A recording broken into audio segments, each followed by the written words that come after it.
What if I told you that one of the strangest actions of Jesus Christ was not a miracle of healing, but a moment of destruction? A moment so confusing that for centuries, people have questioned it, criticized it, even ignored it, because on the surface, it makes no sense. A man walks up to a tree, finds no fruit, and curses it, and the next day, the tree is dead from the roots. No healing, no compassion, no explanation, just judgment. But here's the detail that makes it even worse. The gospel says, it wasn't even the season for figs, so why would he expect fruit? Why would he curse something for doing exactly what it was supposed to do? At first glance, this doesn't look like wisdom. It looks unfair. It looks irrational. It looks wrong. And yet, this moment was recorded deliberately, preserved, protected, passed down for generations.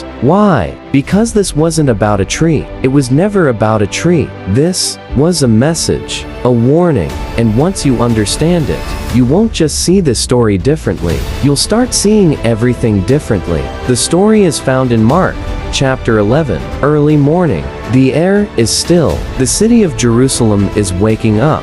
And Jesus Christ is walking from Bethany. He's hungry. That detail matters, because hunger reveals expectation. He sees something in the distance, a fig tree, covered in leaves, alive, green, full. From far away, it looks perfect.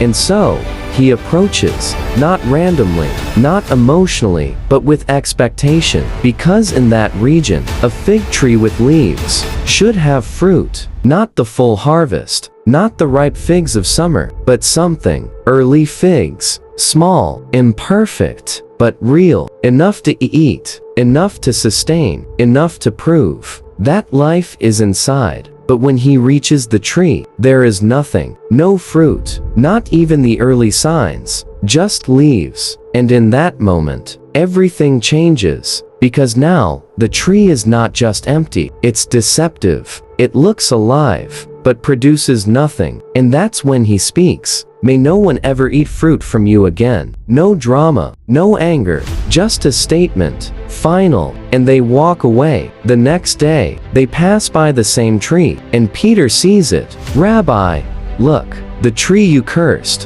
has withered, not slowly, not partially, but completely, from the roots, dead. And now, the tension builds. Because this wasn't natural, this wasn't coincidence, this was intentional, and the question becomes unavoidable. Why? To understand it, you have to notice something most people miss. Mark splits this story in two.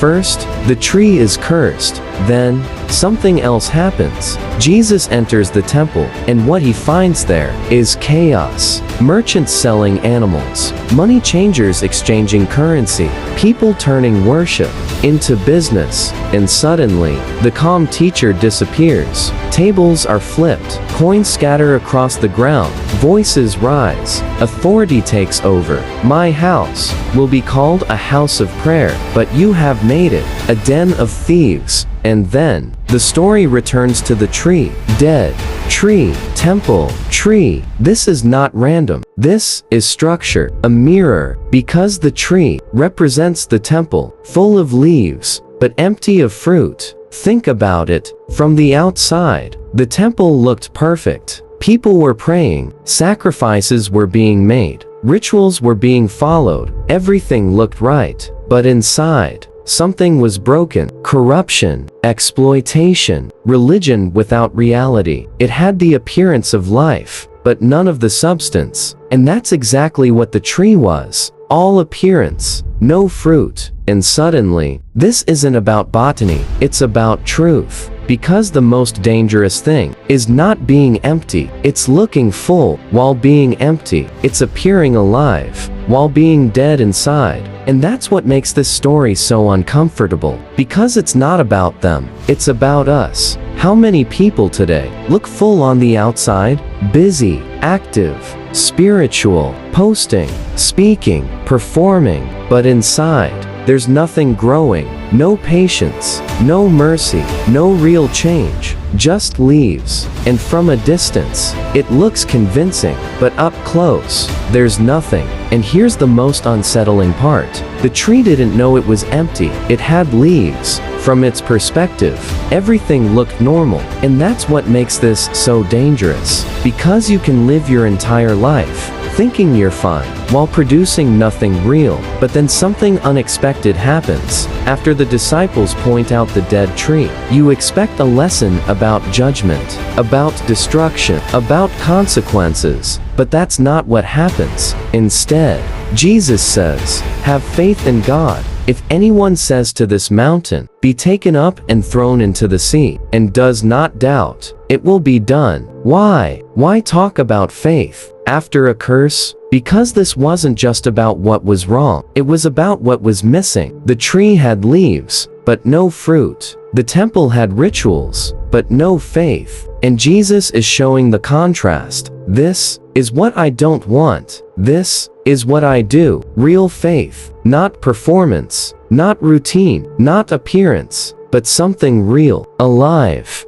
growing, producing. And that brings the story right back to you. Because the question is simple. If your life were that tree, what would it reveal? Would it just look alive? Or would it actually produce something? Because fruit is not what you show people. Fruit is what grows. When no one is watching, it's how you respond. When it's hard, how you treat people who can't give you anything back.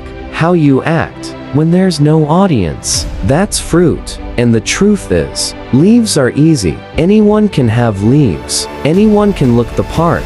But fruit requires something deeper: connection, consistency, transformation. And maybe that's why this story exists. Not to confuse you, not to challenge you intellectually, but to confront you personally. Because one day, the distance disappears, and what looked full gets examined up close. And in that moment, there's only one question that matters. Not how you looked, not what you said, not what you posted, but what you produced. Because in the end, this wasn't a story about a tree. It was a warning. And the message is simple, but impossible to ignore. Don't just look alive. Be alive. Don't just have leaves. Produce fruit. Because when the moment comes, appearance won't matter. Only what's real will remain.